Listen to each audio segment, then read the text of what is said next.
Bueno, hola, ¿qué tal? Mi nombre es Alejandro Raúl Galicio, tengo 63 años y bueno, contarle algo de la historia de la infancia. Yo viví cruzando el puente de Alto Verde, que hoy se llama Héroe de Malvinas. Eh, Ahí viví mi infancia, iba a la escuela primaria, antes se llamaba La Pasteur, la que estaba en Boulevard, la que creo que ahora es Cuarto Centenario. Y Y bueno, cuando era chico jugaba mucho al fútbol, con los amigos, los vecinos. Eh, Tuve un paso también, como digo siempre, tuve un paso del fútbol por Colón. A los 15 años, bueno, mi viejo pescaba, mi mamá empleada doméstica. Y llega una Semana Santa, habíamos practicado entre 90 que íbamos a prueba y yo quedé. Tuve la suerte de haber quedado. Bueno, andaba muy bien. Y llega miércoles de Semana Santa, nos vamos a pescar. Con la pesca nosotros por ahí lo vestíamos y todo, porque se ganaba bien. Y al día lunes que hay un compañero que también era Alto Verde, que me dice, ¿por qué no fuiste el domingo? ¿A dónde? Dice, un partido amistoso titular contra Atenas. Digo, yo no sabía nada, yo no practiqué en toda la semana. Y bueno, me dio vergüenza y no fui más, me fueron a buscar y no, de vergüenza. Antes nosotros no es como ahora los chicos tienen esa chispa con la tecnología y todo. Me dio vergüenza y no fui más. Bueno, y tuve otra oportunidad en Patronato. Patronato también. De Paraná. De Paraná, cuando salió campeón. No quise ir porque andaba con las rodillas, ya tenía empleo, yo era más grande y no quise ir porque tenía problemas en las rodillas. Y justo salen campeón. Iba ya para ver la práctica, firmar y el domingo jugaba el clásico con Paraná. Y jugaba ya de titular, así era. Y bueno, son cosas que por ahí. ¿Puesto? Yo jugaba de 5. De 5. 5 y en Colón me probaban más adelante porque le gustaba cómo pateaba. ¿Características de ese 5? Un 5 que recuperaba, corría todo el medio y buena pegada. Buena para hacerte jugar, buen pase y ver al compañero donde estaba. Una vez un hombre me dijo, es una virtud. ¿Ah? Le digo, yo no soy habilidoso, pero tengo esto. Sí, esa es una virtud, me dice. Visión de juego. Y andaba bien. Andaba bien. Bueno, esto viene al caso también porque acabas de mencionar, bueno, el barrio de Alto Verde, que es uno de los barrios tradicionales acá de Santa Fe. Obviamente la cercanía al río y al puerto lo hace un barrio muy conocido. Y acabas de contar que, bueno, obviamente para llegar al distrito de Alto Verde, como se lo conoce, hay un puente y Claro. acabas de decir que se llama Héroes de Malvinas. Héroes de Contanos un Malvinas. poco también sobre eso. Y el puente de las Malvinas lo pusimos nosotros, un cartel ahí con los muchachos del centro de combatientes y quedó como Héroe de Malvinas. Y yo ahora estoy viviendo lo que es Manzana 4, pasaje 10, más al centro de Alto Verde. Y bueno, yo en el 83 entré a la municipalidad como contratado, época de los militares todavía. Y después tuve la suerte de haber quedado, entré para cuando la inundación del 82-83, para hombrear bolsas y esas cosas. Y bueno. Bien, antes de ir a esa etapa, te quería preguntar, y el puente obviamente es reconocido dentro de la comunidad de Alto Verde, ¿tuvo alguna inauguración oficial el puente ese? No, Bueno, nunca. es una deuda entonces que hay, podríamos Una deuda, nunca se impulsar. Raúl, contanos cómo fue la etapa, previo a entrar a la conscripción, al servicio militar obligatorio. ¿Cómo fue el sorteo? ¿Cómo te enterás que te tocaba ingresar? Y por el diario, la radio te daban el sorteo. Y el diario te daba, a mí me tocó el 888. Y me tocaba aeronáutica acá en Paraná. Pero como había mucho y fuimos quedando, y nos llegó recién, mi vieja me decía, vos no te presentaste. Un día me dice, bueno, vamos, dice, te acompaño. Y estaba el de la mesa ahí, su oficial, y le dice, no, él ya vino, dice. Ah, yo pensé que él no venía. No, no, ya le va a llegar, señora, ya le va a llegar. Y bueno, nos llegó y nos juntaron, creo que éramos 85, entre Rosario, Venado Tuerto, bastante éramos de acá, de Reconquista, de Villa Ocampo. Y bueno, lo embarcaron una mañana en un colectivo y hasta ¿cómo se llama? Ahí. La ciudad de Paraná. En Paraná, sí, que tomamos un tren y de ahí nos llevaron a Mercedes Corrientes, al 12 Infantería. Bien. ¿Cómo? Concordia. Ah, A Concordia. bien, bien. Bueno, ¿cómo fue ese primer encuentro bueno, estabas bajo bandera, eran varios meses que tenías que estar ahí?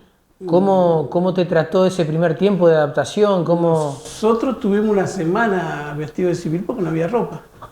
Decía que los que fuimos de último, una semana. El segundo, el primer día que nos dan la ropa, a la tarde nos agarra un cabo a la siesta, nos pegó un baile, todo rayada, y que no podíamos ni caminar al otro día, ni levantarlo en la cama. Fuimos como 2 o 3 días en cama. Claro, no había pegado una paliza ese día. La bienvenida. Bueno, la bienvenida por llegar tarde. Y bueno, después se siguió así, bueno, hasta que lo acomodamos, fuimos primero a un lugar y después yo quedé en la compañía B. Estaba en la sesión de tirador, después me pasan a la sesión de apoyo, que es donde fui apuntador de mortero. Y ahí estuve bastante tiempo en sala de armas y esas cosas, ya más o menos la peleábamos ahí adentro. La colimba no es mala. El soldado por ahí muchas veces se porta mal. Y claro, porque te dicen anda a dormir y vayan a dormir, no quiero ver a nadie afuera. Y por ahí llegan ellos, anda un soldado afuera. Entonces, por ahí el soldado mismo busca el baile. Entonces, todo bien, bien. Bien. Bueno, ¿te encontraste con otros santafesinos allá? Sí, yo tenía 2 amigos más, que hoy, bueno, hoy ya no están, Cáceres y Ceballito, Raúl Ceballos, 2 compañeros. Bien. Bueno, me imagino también que bueno, después de la instrucción empieza a transcurrir el periodo también de terminar, de tener que cumplir, por así decirlo, el tiempo que en aquel momento implicaba el servicio militar obligatorio, pero en el medio se cruza la recuperación del 2 de abril. ¿Cómo te enterás que se recuperan las islas? Y bueno, también le preguntamos a todos, no es por ser repetitivos, pero obviamente enterarte que te tenés que movilizar para ir a combatir. ¿Cómo tomaste vos la noticia? No, mirá, ya habían salido creo que una tanda de baja o 2. El día lunes yo salía de baja. Llega Semana Santa y le digo a... Perdón, de baja definitiva. Claro. Y Semana Santa y le digo a un sargento de sala de armas que era encargado mío, le digo, ¿me deja ir a Santa Fe? Nada, dice, bueno, va a venir. Digo, yo vengo, digo, porque el domingo tengo colectivo y tren. O sea, yo hacía cada vez que venía hacía eso, salía los domingos a las 2 de la tarde hasta Concordia y de Concordia en tren.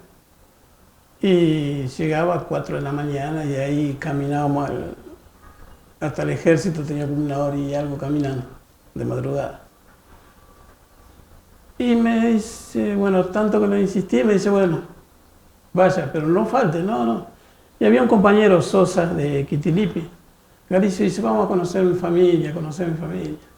Vos después no lo vemos más. Y tanto que me insistió, le digo, bueno. Llegamos allá al campo. ¿Quitilipi dónde quedó? Chaco. En el Chaco. En el Chaco. Y bueno, me atendieron una familia. Te digo más, el padre ahí nomás, cuando en la puerta me atendió y me preguntó si sabía andar a caballo. Le digo, sí. Y a pialar me dice, no, le digo, bueno, esperame, dice. Mató una vaquillona en honor a un santafesino. Algo inolvidable. Y bueno, el día el día sábado, el día domingo a la mañana. Tenían un combinado ellos que estaba la radio prendida y nos enteramos de que reincorporaban los que se habían ido de baja. Pero no sabíamos por qué. Llegamos al regimiento a la tarde, a la noche, y tampoco no sabíamos qué es lo que pasaba. De Malvinas no se hablaba. Y ahí se volvió un poco las instrucciones y todo eso. Y un día dice, bueno, nos vamos al sur. No sabíamos a dónde íbamos. Nos llevan en camión hasta Paraná. En Paraná, en un Boeing 707, se ven las imágenes ahí de los bultos, que vamos sentados arriba de los bultos, porque el avión no tenía asiento. Íbamos todos sentados ahí y llegamos a Comodoro Rivadavia. Comodoro Rivadavia, llegamos ahí, tuvimos un par de horas, pues no sabíamos a dónde íbamos. El viento también los mareaba un poco más, ¿eh? Todo el día. Bueno, de última nos mandan sobre una roca que había en un regimiento, no me acuerdo cómo se llama el regimiento que estaba ahí, sobre el río. Y ahí tuvimos una semana.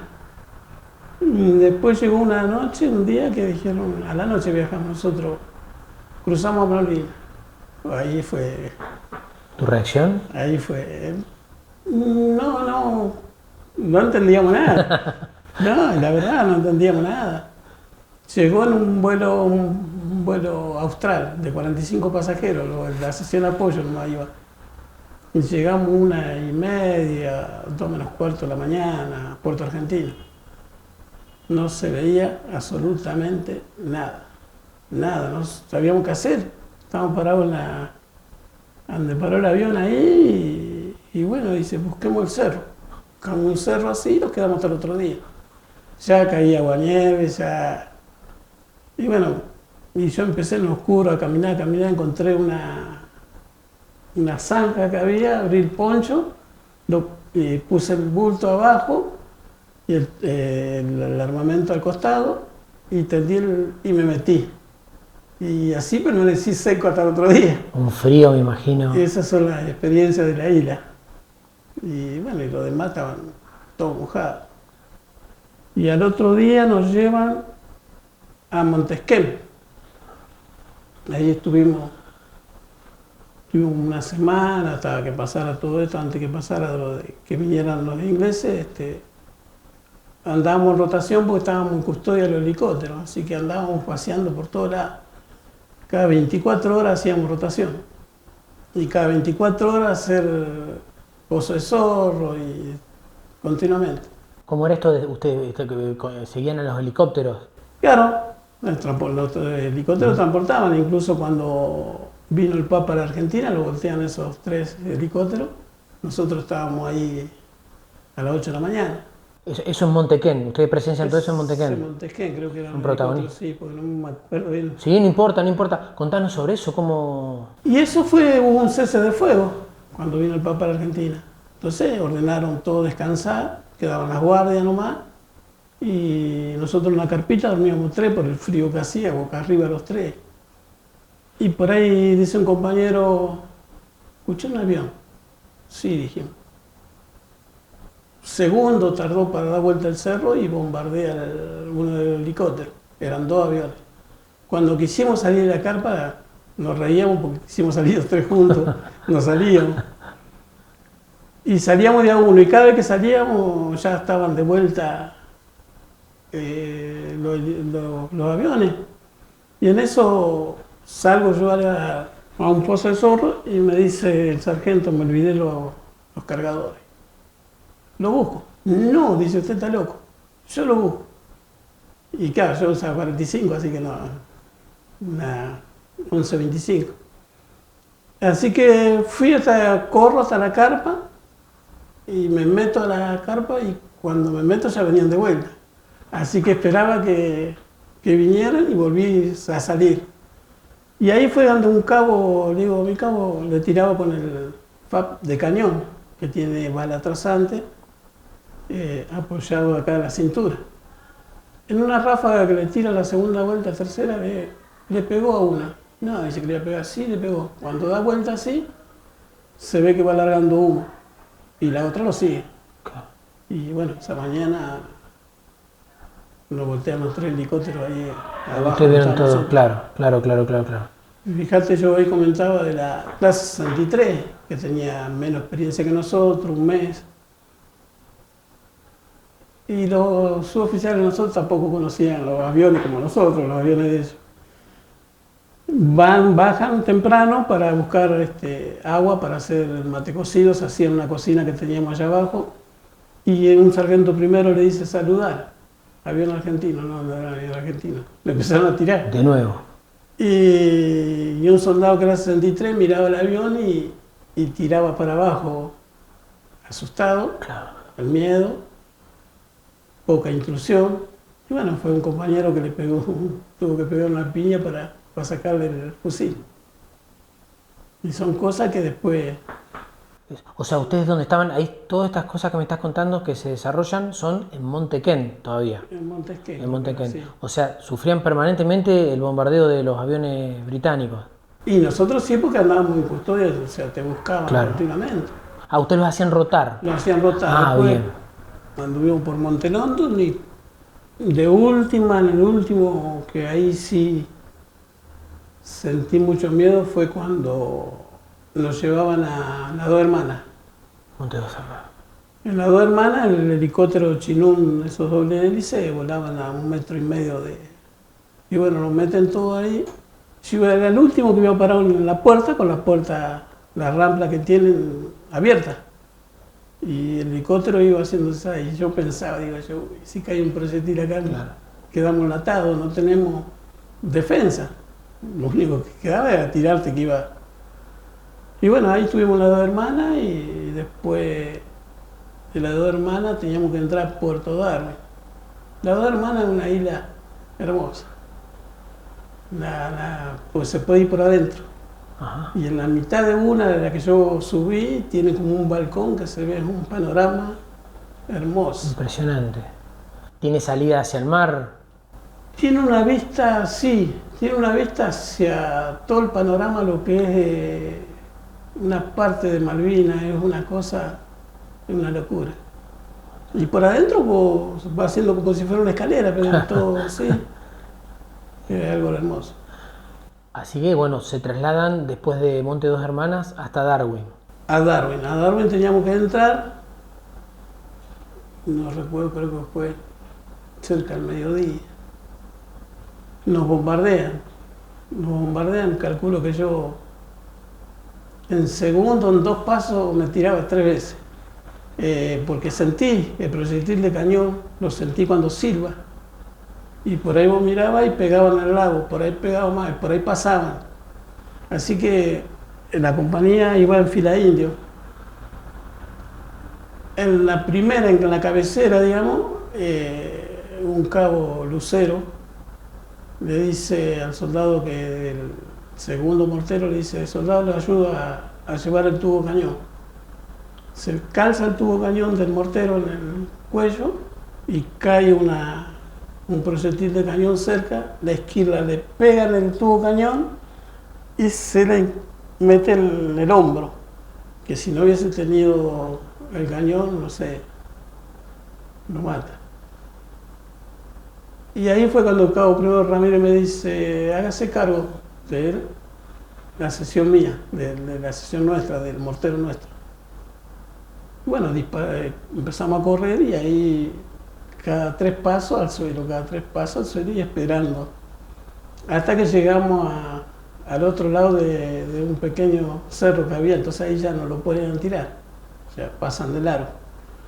Y ahí estuvimos hasta las 2:30, 1, y la luna fuerte y la marea baja, y mirábamos así y las barrancas son altísimas. Y veíamos sombra de noche arriba y se decían que eran ingleses. Y del otro lado estaban los nuestros, así que pero nadie sabía nada. Fila de india otra vez, a meterse al agua, o sea, por una parte del mar. Y a mis compañeros les digo, sáquense los bolsillos y las medias. Así que sacamos los bolseguí, poníamos las medias entre los bolseguí al cuello. Y bueno, terminamos luego a la cintura. En fila de India, o sea, cuando entraban los compañeros nosotros, creo que era un cabo primero, Romerito, que iba en la punta, mira sobre el reflejo así y ve una línea cruzada. Y bueno, él levantaba el pie, el segundo levantaba el pie, el tercero, todo lo mismo, había que repetir. Y era un cazabó, era una mina que ponen con un pequeño. Y cruzamos, estuvimos en Puerto Darwin. Bien, llegan a Puerto Darwin, de ahí, bueno, es el último destino que tienen, después de haber rotado por distintas posiciones. En Puerto Darwin, bueno, se abre la gran batalla de Darwin, que fue la primera gran batalla de Malvinas, si bien ya había habido algunos enfrentamientos. Ustedes se terminan incorporando al resto del Regimiento 12, que ya estaba ahí, ¿no? Que ya estaban ahí. Sí. Bien. ¿Dónde los toman a ustedes recién llegados cuando comienzan los combates? ¿En qué posición los toman dentro de Darwin? Bueno, en el mismo Darwin, el mismo puerto de Darwin, porque después de todo el combate que hubo, no había más apoyo logístico. Según se pedía puerto argentino, pero todo lo que era puerto argentino era para el puerto argentino. Y yo recuerdo que un teniente coronel dijo, pero no tenemos más munición, no hay más nada. Y bueno, se llegaron a un acuerdo por intermedio de una radio, creo, y fueron a las 2 de la mañana, una entrevista con los ingleses, y ahí volvió él y nos reunió a todos y dice, soldados descansen, mañana a tal hora tenemos que estar en tal campo para hacer un cese de fuego, porque no fue un rendimiento. Hasta el día de hoy se dice un cese de fuego. Al otro día, bueno, dormimos ahí como pudimos, en los galpones que había ahí. Al otro día desarmar el armamento, tirar parte del armamento al mar y parte dejarlo en el campo que lo habían dicho. Y de ahí nos llevan a un galpón de esquilar ovejas. Nosotros no tuvimos contacto con los ingleses. Nos llevan a un galpón, que son galpones inmensos, una maquinaria adentro, todo corrales, lana, impresionante. Bien. La batalla de Darwin duró entre 48 y 72 horas, casi 3 días, según la gente que estuvo y que comenta que fue una batalla muy, muy dura. ¿Ustedes cuando se acercan a esa posición alcanzan a chocar directamente con los ingleses o como estaban de refuerzo? No, nosotros directamente con lo nuestro. A los ingleses lo pasamos por abajo nosotros, cuando entramos. Ellos estaban arriba. Así que lo pasamos por abajo. Veíamos la sombra, ¿no? Claro. En el reflejo del mar y la luna. Y lo daba justo una sombra, así que nosotros recostados toda la barranca esa, salimos por todo. Y durante los momentos que duraron los combates, ¿ustedes dónde hicieron posición y dónde combatieron ahí en Darwin? En el mismo puerto nomás, no teníamos posiciones, pues, ni tiempo a posición. Recién llegado. De recién llegado. En cambio, lo que estaban, sí, así que nos agregamos. Bueno, ¿y cómo fueron esas partes del día y esas noches? Contanos un poco cómo fue ese infierno que comentan mucho. Son luces que van y vienen. Sí, no, son de terror. Yo digo, por ahí cuando le digo a los chicos, es un juego artificial. Se ven de todos colores. No, fue dura. Realmente fue un... ¿Y cómo fue el espíritu de ustedes? ¿Cómo sostuvieron?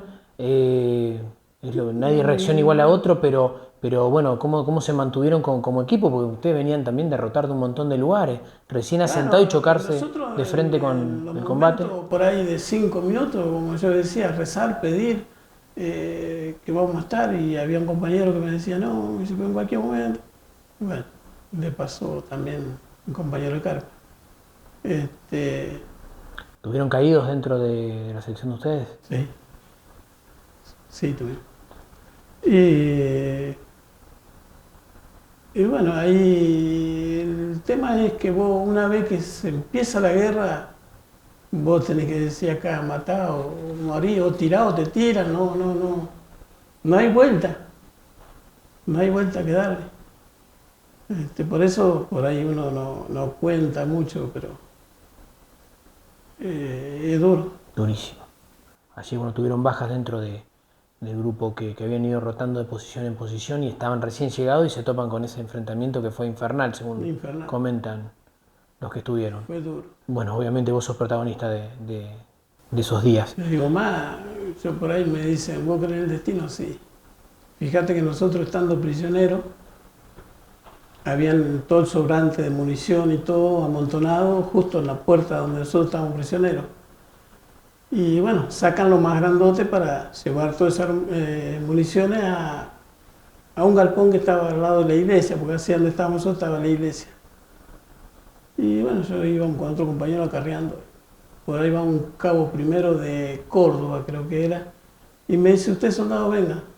Y bueno, yo voy y dice, ¿me tiene que acompañar a dónde? Dice, a juntar los cuerpos que había. No, le digo, vayan ustedes.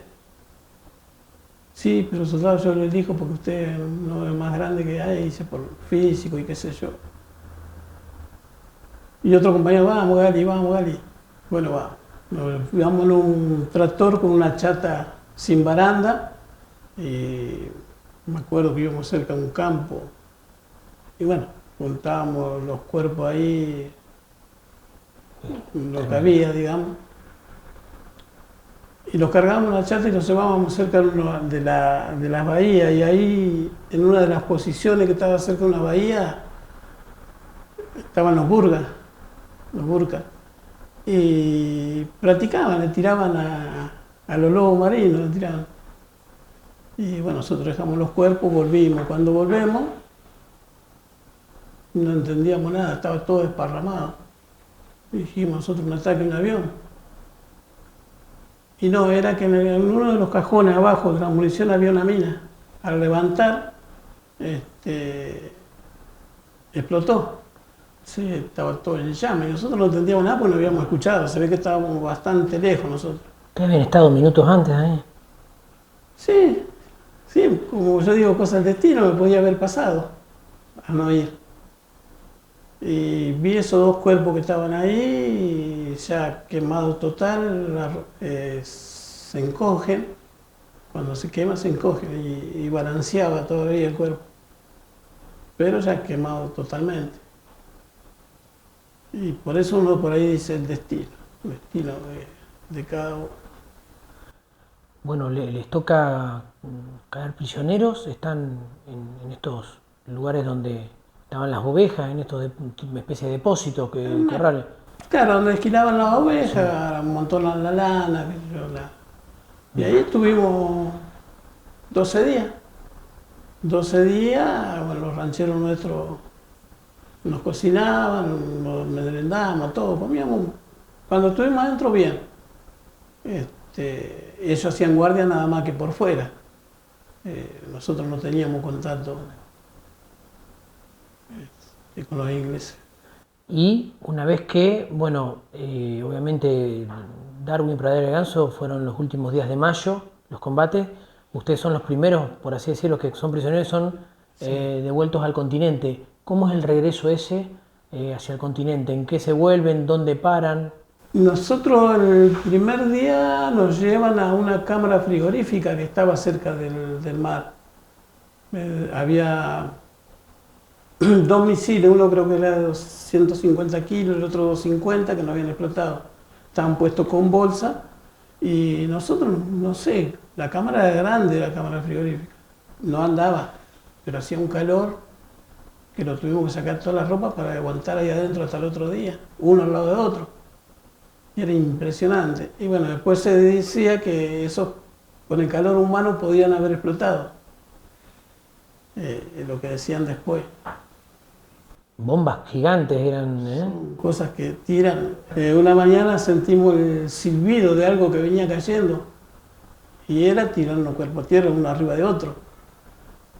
Y no cayó, pero se cayó lejos, pero cuando viene cayendo se siente siente como un silbido, ¿no? Es de terror. Y en esa cámara frigorífica me imagino habrán sido un montón, ¿no? Éramos muchos porque después yo no me acuerdo si era el New Holland, el barco que nos llevó de ahí. Bueno, después el otro día en la mañana lo sacan temprano, en fila indio, y entraban 4 o 5 a bañarse, lo daban 1 minuto para bañarnos. En eso había un inglés en la puerta donde decía paraba. Justo me toca a mí parar. Me miraba así y me dice, yo tenía un corazón y la medalla del ejército, donde está el grupo sanguíneo, y un corazón, y me hace seña por el corazón. Si era casado, me hacía seña. Y digo, no, estoy de novio. Y entonces le pregunto, ¿y vos? Todo por seña. Sí, me dice. Que tenía un nene de 1 año. Así que hoy ese chico que tiene 44 años. Y a la vez me hacía seña con las manos y me decía, ¿qué va a hacer? Y yo también, la misma seña. Claro, digamos, todo por seña. Y bueno, después cuando me tocó bañarme, no que le salía bajo la ducha, era barro completo. Claro, calculé 2 meses ahí, la misma ropa, la misma... de terror. Todo lo que vivimos nosotros, en 1 semana, sufrir el hambre, todo eso fue todo muy, muy bien. Bueno, regresan, ¿dónde hacen puerto ustedes? A Uruguay. A Uruguay. Nosotros vamos a Uruguay y después nos pasan a Campo de Mayo. Cuando bajamos de la lancha, que tiene un nombre, pero como yo no era... Y nos bajan, nos meten en un colectivo. Colectivo todo cerrado, no abrir las ventanillas, nada, nada, nada. Directamente Campo Mayo todo cerrado completamente alrededor, donde se decía que había mucha gente afuera, pero no dejaban de que nos vean, ni que tengamos comunicación, nada. Así que bueno, así llegamos nosotros encerrados prácticamente a toda la... Bien, ¿y vos desde Campo de Mayo permaneciste mucho tiempo ahí o volvieron a Mercedes Corrientes? ¿Cómo fue? Porque a vos te estaban dando la baja directamente y terminaste en la guerra. Tuvimos 15 días ahí. Claro, 15 días en Campo de Mayo. 15 días de rehabilitación. Rehabilitación. ¿Qué es esa rehabilitación? Todo ¿Qué comida. cosa? El pan primero. Claro. Todo comida. Era engordarnos un poquito, después bueno, ahí nos dieron ropa nueva, armamentos nuevos, todo para reponer al regimiento. Y nosotros nos miramos, armamento fusil Fara para reponer. ¿Cómo puede ser? Si con esto tendríamos que haber ido a una guerra. Era mejor lo que le daban que con lo que habían ido. Y lo que habíamos ido eran, algunos andaban, otros no. Algunos tiraron un tiro y después tenía que estar los golpes para que tiren otro tiro. Y así. Las balas no entraban, se trababan. Y bueno, fue el coraje del soldado. Pero muchachos, bien, volvés a Mercedes, me imagino. Y ahí, antes de llevarnos a Mercedes, nos pagan Colimba antes le daban un sueldo, no sé, cada 2 meses, algo, de unas monedas ahí. Y bueno, como nosotros habíamos salido, nos daban un viático. Por decirte hoy, no sé, 20.000, 30.000 pesos hoy. Y yo decía, bueno, cuando llegue, él dice, tiene que cobrar 3 o 4 veces más que esto. Bueno, la ilusión mía era, bueno, me alcanza, cuando me den la baja, me alcanza para el pasaje, compramos un par de zapatillas, a veces sacaba cuenta. Nos llevan en tren en Mercedes. Ese tren que se ve en la imagen, bueno, yo voy a uno de los costados ahí. Que lo recibe todo el pueblo de Mercedes. Claro, que no lo dejan bajar nosotros. Ajá. Lo que sí veo es, lo primero que miro así, veo un sargento primero, que después nunca más lo vi. Fue herido en combate, me acuerdo el apellido. Me acuerdo la imagen, pero no me acuerdo el apellido. Herido nosotros lo llevamos en Montelondo a la madrugada. Allá hay una piedra, la roca que hay, se moja y te matás a golpe solo. Y sentir que lo llevábamos y que se quejaba, era de terror. Este, Así que mientras ustedes estuvieron en Monte London y rescataron a un sargento que estaba herido claro, para llevarlo a un puesto de sanidad, y una vez finalizada la guerra y ustedes volviendo a Mercedes desde el tren, lo ves al sargento que habían lo veo parado así contra una rescatado en pared, Malvinas. pero sin moverse de ahí. Sí. Los cruces, impresionantes. Y ahí me quedó la imagen de una mamá también, que venía gritando por el hijo y un soldado delante mío le dice, está ahí atrás, y bueno, y me pregunta a mí, y yo digo, capaz que está atrás, y sabiendo que había fallecido. Hijo de la madre fue a buscar. Desesperada. Tremendo. Bien, justamente, sí. Y bueno, de ahí siguió, paró un ratito el tren, seguimos hasta dentro del regimiento, hasta adentro nos llevaron.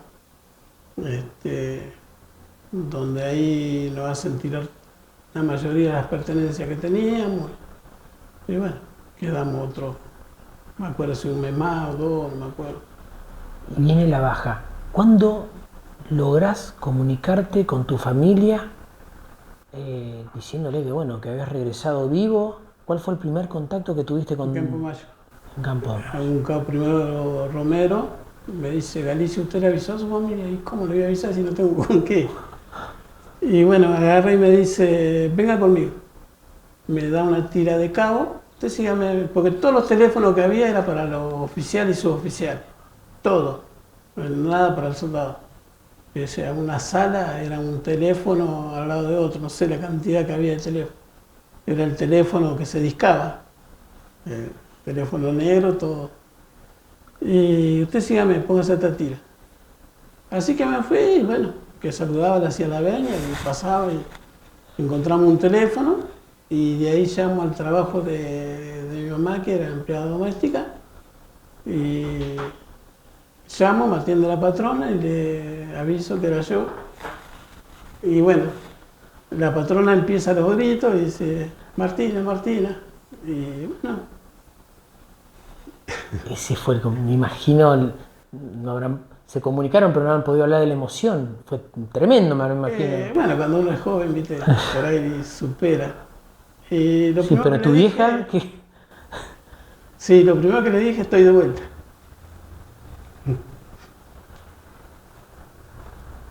¿Y del otro lado? Nada. Imagino. Tremendo. Bueno, me dijiste 2 meses aproximadamente, continuaste allá en Mercedes, regresás con la baja definitiva y ya siendo un veterano de Malvinas. ¿Qué fue lo primero que empezaste a hacer una vez que No, volviste, fíjate Raúl? vos que ya era difícil ya cuando salimos, porque te hablaba del sueldo que lo habían dado en Campo Mayo. En el 12, como yo conté el otro día, una mesita, una silla, el nombre de cada soldado, un cuaderno, y nosotros íbamos para cobrar ese sueldito, porque ya lo dan la baja, y empezaron, usted perdió esto, usted perdió esto, usted perdió esto. Nos cobraron todo lo que habíamos perdido, no lo dieron nada. Y no solo en el 12 pasó, sino que en varios regimientos más, porque nosotros tenemos conocidos y han contado lo mismo. Ni siquiera para el colectivo, de civil y a dedo. De civil y a dedo. ¿Se volvieron de Mercedes Corrientes? Fuimos a la terminal, estuvimos ahí dando vueltas y bueno, como se empezó a amontonar gente, dice, bueno, en este colectivo pueden ir 10, lo dieron de la terminal una planilla, llenábamos una planilla donde íbamos y bueno, así pudimos viajar, pero después, si no, teníamos que venir a dedo. Y yo llegué a las 7 de la mañana acá, a donde está la fuente de la cordialidad.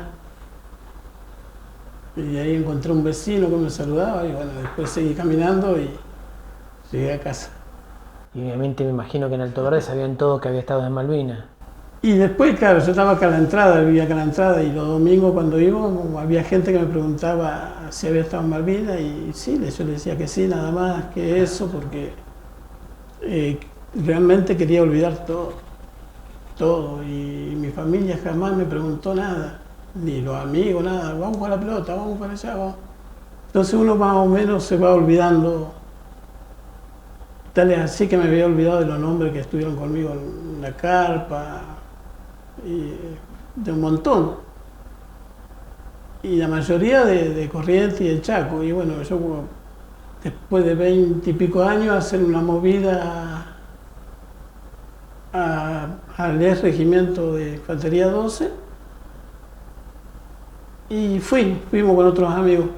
Y venían y me abrazaban, dice, Gali, Gali. Y yo no conocía a nadie, no los conocía. Me dice, pero vos estás siempre igual. Y me conocían más ellos que yo.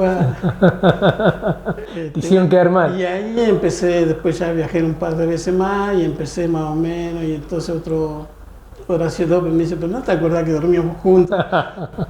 Claro, son cosas que uno. Hay muchos que tienen una memoria que se acuerdan la fecha, el día, todo. Pero yo no.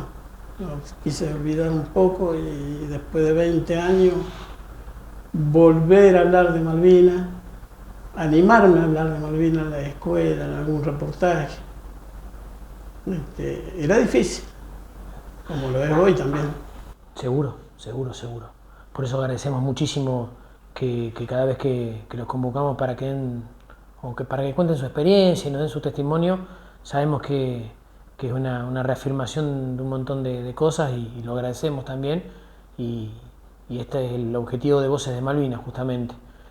Ya pasado la barrera, como siempre decimos, los 60 años, con otra experiencia de vida, con mayor madurez y tratando, o mejor dicho, ustedes ya mucho más insertados en la vida social y reconocidos también, permitir que nos cuenten lo que vivieron y se agradece eso. Justamente, ¿qué es lo primero que hiciste después de volver a Malvinas? ¿Buscaste trabajo? ¿Qué actividades buscaste para reinsertarte socialmente? Conseguir trabajo era difícil. Yo ya con mi novia antes de entrar y después, bueno, nos juntamos, que hasta el día de hoy es mi esposa. Son 44 años, 45 que la conozco, del 81. Y fue muy difícil porque yo tuve que volver a pescar porque no conseguía trabajo, que los trabajos estaban para nosotros, pero íbamos y bueno, éramos los locos de la guerra. Me pasó en Entel tuve 3 meses filmando Entel, que es Telecom ahora. 3 meses filmando porque los puestos estaban. Y bueno, hasta que me cansaron no fui más. Y después con el tiempo entré en la municipalidad, quedé efectivo. En el tiempo conocí a un abogado que era el hijo del presidente de Entel. Y me preguntó que por qué debía entrar a la municipalidad. Y mira, bueno, fui a Entel y no pude conseguir porque fui como 3 meses. ¿Cómo que no pudiste conseguir? No te puedo creer, me dijo. ¿Por qué? Le digo, porque el director era mi papá, dice. Y yo estaba por entrar en Entel y mi papá me dijo un día, no vas a entrar. ¿Por qué? Todos los puestos que hay es para veteranos Malvinas, para los excombatientes. ¿Y qué pasó? Y no sé, digo, ¿qué pasó? Y acá creo que entraron 2, creo que entró Buscemi y no sé quién más. Pero después, ningún puesto más. Estaba todo complicado. Estaba todo complicado. Y bueno, hice la carrera en la municipalidad, llegué a ser jefe, así que todo bien.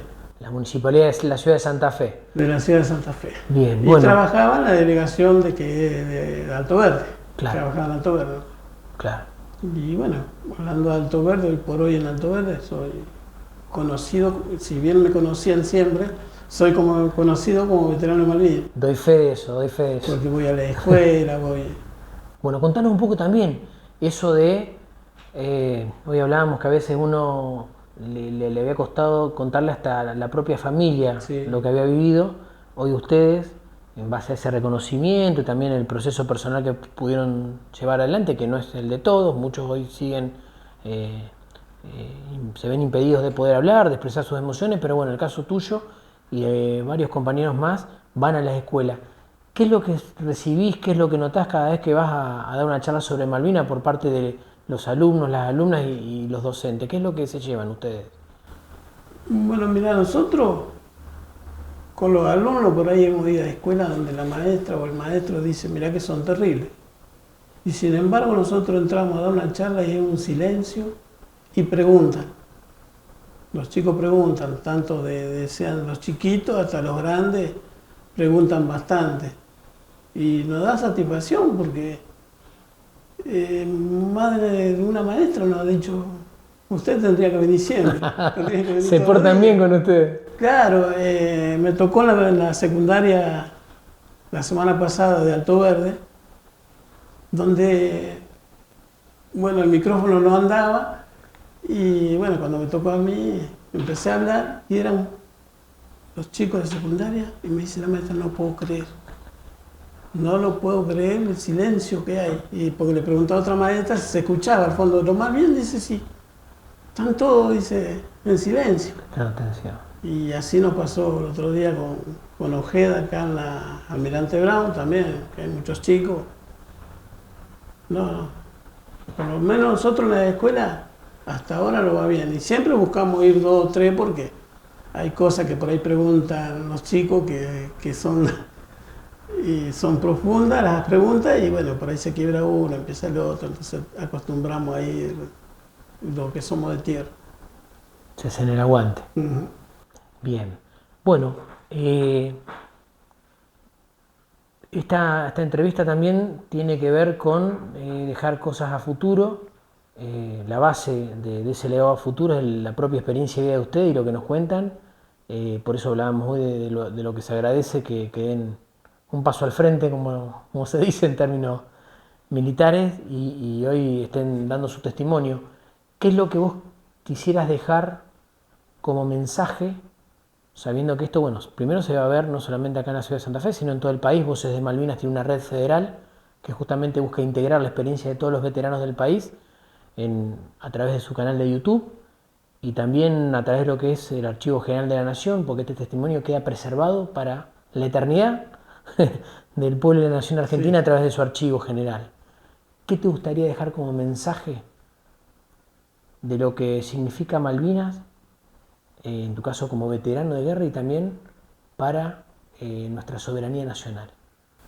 Mira, primero déjame decirte que mi familia, mi hijo, mis nietos, por ahí hoy se enteran por alguna de las entrevistas que he tenido, de la vivencia de nosotros, se enteran por medio de algún programa que por ahí nos invitan.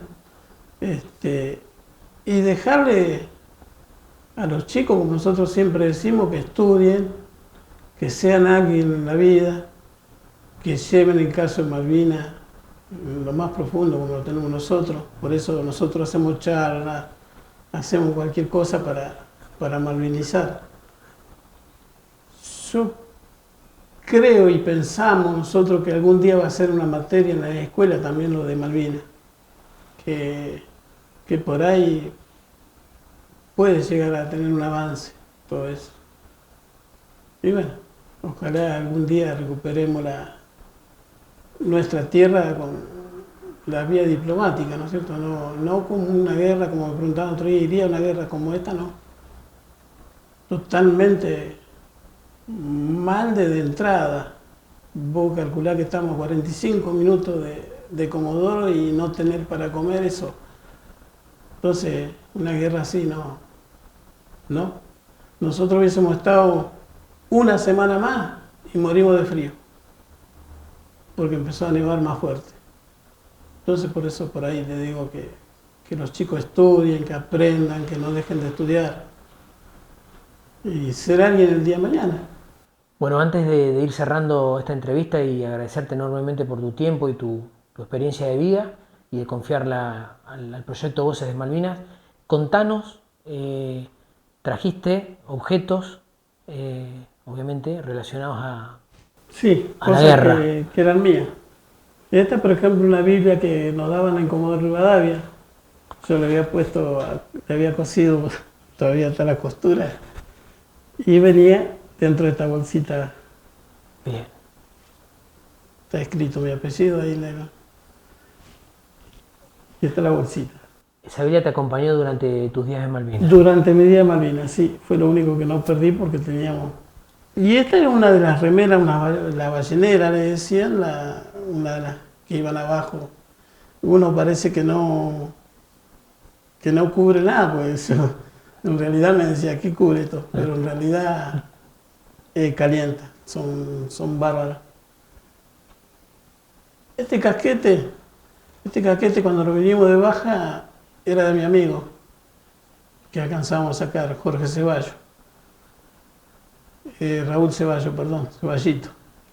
Y él tenía el nombre de él escrito acá. Bueno, él me dio la de él y yo le di la mía como la amistad que teníamos. Y este casquete también era lo que nos salvaba. Este lo usé en Malvinas.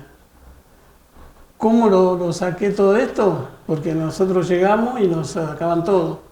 El que estaba de Imaginaria era un amigo mío también que no había ido, era de Alto Verde.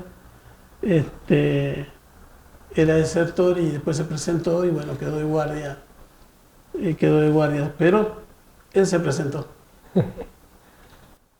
Él te permitió el pase para poder tenerlo hoy acá. Y me permitió todo esto y lo conseguí. ¿Con eso conseguí? ¿Estuviste con en esto conseguí. Malvinas? Bueno. Parece mentira, pero por ahí eran mejores que los conseguí que usaban ellos. Ahí hay mucha historia, mucha vivencia de cada soldado, hay mucho para contar. De que llegamos hasta que nos vinimos.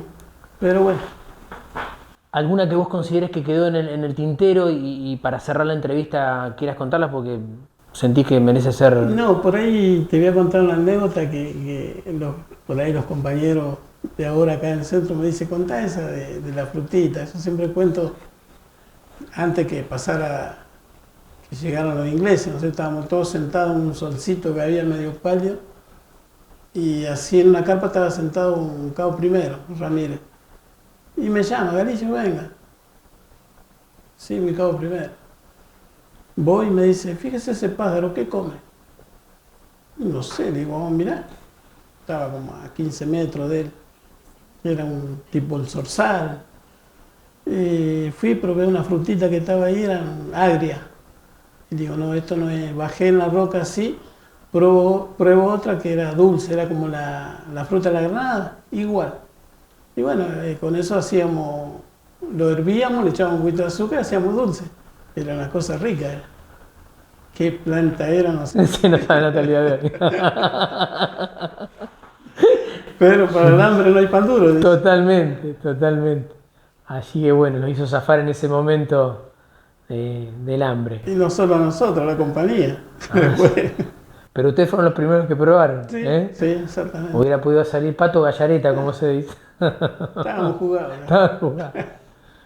Bueno, Raúl, enormemente agradecido, vuelvo a repetirte, de parte de todo este equipo, por tu compromiso para la causa, el haber accedido también a esta entrevista, y bueno, agradecidos de contar tu experiencia y socializarla con todos nosotros, que en realidad somos un medio para un fin mayor, que es armar un archivo con la memoria de todos ustedes para preservarlo por las generaciones de argentinos y que conozcan qué pasó en 1982 y cómo ustedes defendieron nuestra patria. Bueno, yo agradecerle por la entrevista porque por ahí nos quebramos, pero también nos hace bien. Y agradecerle a Dios por estar de vuelta, por tener nuestro centro de combatientes en Pedro Vítor y 4282, que después que salimos hacíamos reuniones en un lugar, en otro, anduvimos por varios lugares y como yo siempre digo, creo que los psicólogos nuestros somos nosotros mismos, porque por ahí problemas que tiene un compañero se lo cuenta a uno, a otro, entonces más o menos la llevamos. Y por eso este centro de combatientes, como a todos los centros que se llevan bien, agradecido de haber tenido este centro.